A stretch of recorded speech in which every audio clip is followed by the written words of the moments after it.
First, we are going to be assessing Savannah's active range of motion and lumbar flexion. So to do this, we're going to use our goniometer, and our fulcrum alignment is going to be in the center of the iliac crest. To do this, we're going to find her ASIS and PSIS, and then work our way up the iliac crest until we're in the center. This is where our fulcrum alignment is going to go. Our moving arm is going to be centered along the axillary line, and our stationary arm is going to bisect the PSIS and ASIS. So right now, Savannah's neutral angle is about 10 degrees. I'm then going to ask Savannah to reach down and touch her toes to go into lumbar flexion. Keeping this alignment, with the stationary arm bisecting the PSIS, the moving arm across the axilla, and the fulcrum at the iliac crest. And go ahead and come up. Her ending range of motion was about 50 degrees, subtracting the neutral 10 degrees, so her range of motion was 40 degrees. The normal range of motion for lumbar flexion is 60 degrees, so Savannah was a little bit below the normal range of motion. Now we're going to be assessing the anterior rotational glide of the right innominate passive range of motion.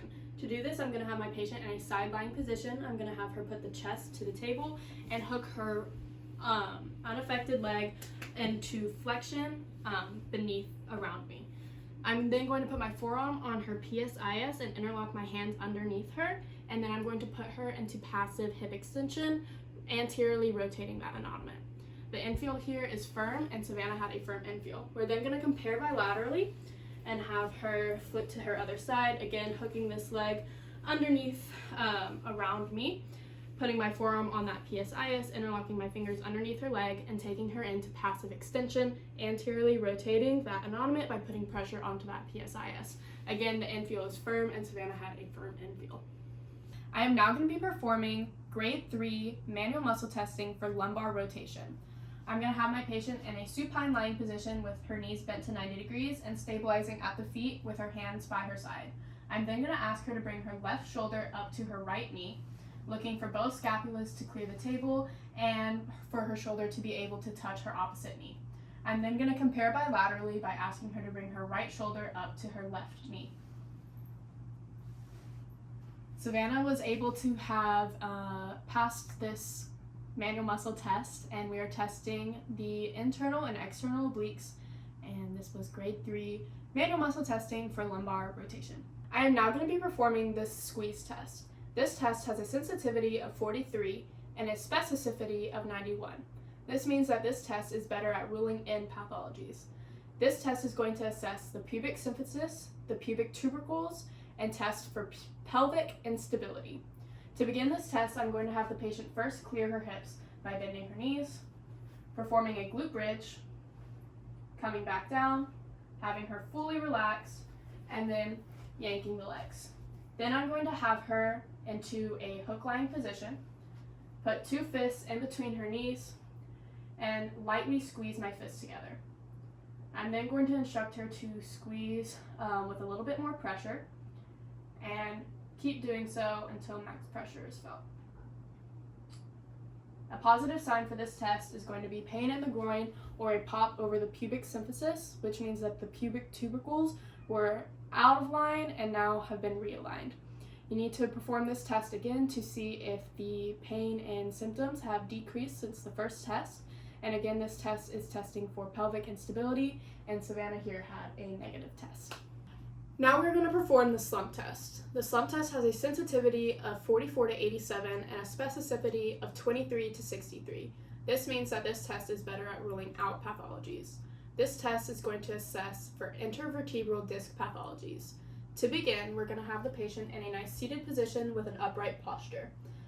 At any point during this test, if the patient is starting to experience symptoms or exacerbated pain and symptoms, that is the end of the test. But first thing we're going to have the patient do is slump at the thoracic and lumbar spine while keeping the head upright.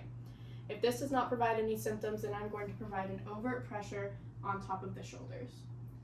Again, if this does not provide any symptoms, then we're going to have the patient bring her chin to her chest, If no symptoms are present here, then an overt pressure is applied on the top of the head. No symptoms there, I'm going to have the patient actively extend her knee. If no symptoms are here, then we're going to passively dorsiflex the foot. This test is positive if symptoms are reproduced, exasperated symptoms or pain, or numbness or tingling are experienced by the patient. This test was a negative test for intervertebral disc pathologies. Now we're going to be palpating the inguinal ligament. I've already talked to my patient and she is informed that we're going to be palpating some sensitive areas. To find this ligament, we're going to first find the ASIS by finding the top of the iliac crest and working our way down until we find this bony prominence. To find the pubic symphysis and the pubic tubercles, we're going to start with our palm, working our way down from the umbilicus until we find our bony prominence right there. From here, the inguinal ligament goes diagonally between these two structures. It is a taut band right here. To confirm that we're on the ligament, we're going to have the patient flex their hip, and the band should become more taut. We're now going to compare bilaterally by finding the ASIS on this side, back to the pubic tubercle, and the ligament is right here. The patient had normal palpations bilaterally.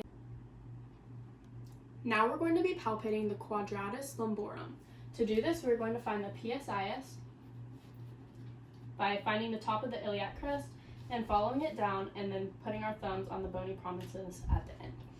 Then we're going to go up a couple of inches and just lateral. To verify that we're on the structure, we're going to have the patient actively extend her back, and we should feel a contraction here. To double verify, we're going to have the patient bend to the right, and this quadratus lumborum should contract, and this one should partially relax. And then whenever she side bends to the left, this one should contract, and this one should relax. Go ahead and relax. So we compared bilaterally by having both of our thumbs on both muscles and seeing the contraction to both side bending, and the palpations were normal for this patient.